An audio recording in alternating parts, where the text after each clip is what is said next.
What if the Texans had acquired Saquon Barkley and signed the running back before the offseason? How things would have changed? Would they have changed that much? Let's get into it. We like to localize it. Texans sitting at home watching the Super Bowl per usual, and they're going to be watching one of the best players in the NFL who they had interest in, and the interest was actually mutual. How much would have changed?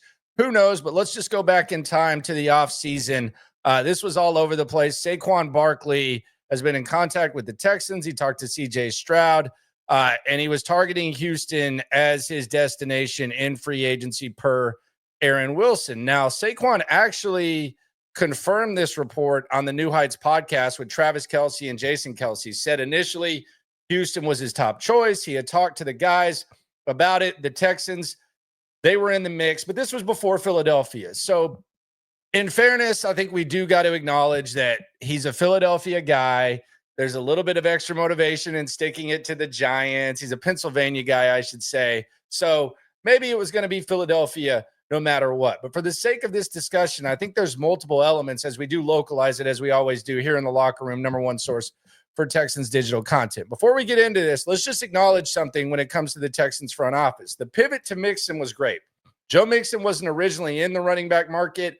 Once Saquon decided to go to Philadelphia, the running back market had been kind of stripped, and the Texans immediately made the trade for Joe Mixon and didn't even let him get on the market. So Joe Mixon had a hell of a season, an awesome season, but it was not as good as Saquon Barkley's, who's having one of the best seasons in the history of the running back position. But we do need to touch on reality as we touch on this. And I can already see people in the comments. We talked about this a little bit in the night stream, and this is reality number one that I think everyone will accept. He wouldn't have done here what he did in Philly. I think we all know that. He's not rushing for 2,000 yards behind this offensive line. This play caller, Kellen Moore, is not as good of a play caller as Bobby Slowick. We all acknowledge that Kellen Moore is better than Bobby. Damn it, Bobby. So he wouldn't have done that. Now, he still would have been better than Joe Mixon. I don't think that's too far-fetched to say. Maybe this causes the Texans to get the running back a little bit more involved in the pass game, which they probably should have done with Mixon anyways. And that's reality number two. He still would have made the offense better. He still would have made the offensive line look better, probably would have made the pass game look better, maybe would have made Bobby Slowick look a lot more creative. So those are the two realities. Obviously, he's not rushing for 2,000 yards, but he is making the Texans offense better. Then we got to look at the reasons why Saquon Barkley ended up in Philly. And it can be one of two reasons. One reason could be he wanted to be there from the very beginning.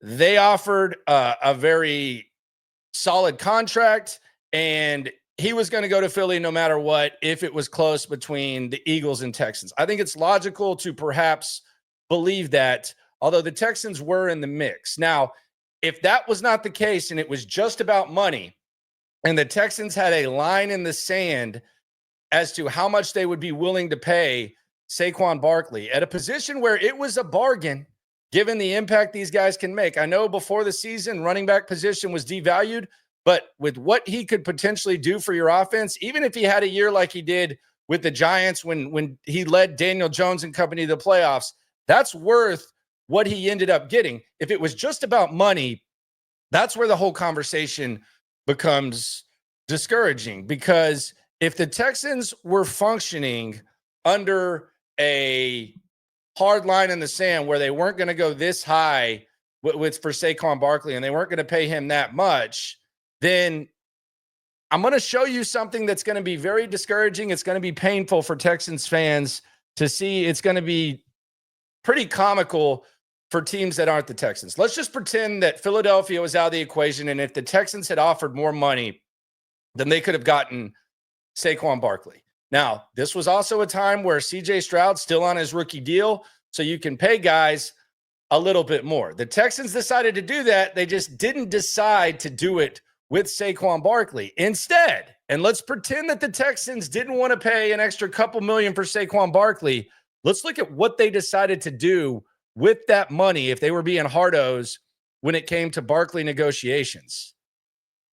They gave Dalton Schultz a 3-year, $36 million deal with $23.5 million guaranteed. God, this is an ugly picture.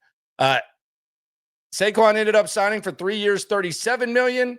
$26 million guaranteed. So about $2.5 million more guaranteed for Saquon Barkley, a guy who's having a historic season, a guy who is 60 minutes away from winning a Super Bowl, a guy who has revitalized the running back position, a guy who could have really helped the Texans offense. The Texans instead went to Dalton Schultz, made him one of the higher paid tight ends in the league. The blocking was absent.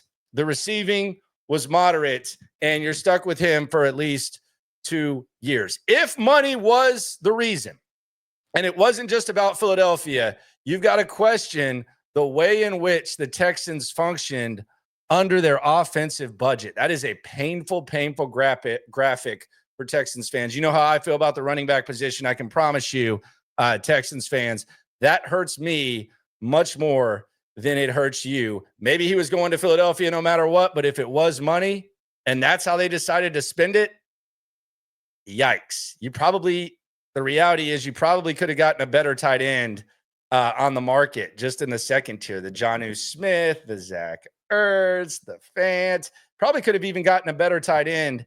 And let's be honest, no disrespect to Joe Mixon, a better running back. Maybe it was Philadelphia from the very beginning. Maybe it was not. But if it was a money thing, my God, they do not know how to function under a smart budget. That one hurt. What if the Texans signed Saquon Barkley? What say you? Put it in the comments. SNL Live, 4 o'clock with myself and Cody Stoots, #1 Texans podcast, live on YouTube at 4 o'clock. Subscribe to that channel.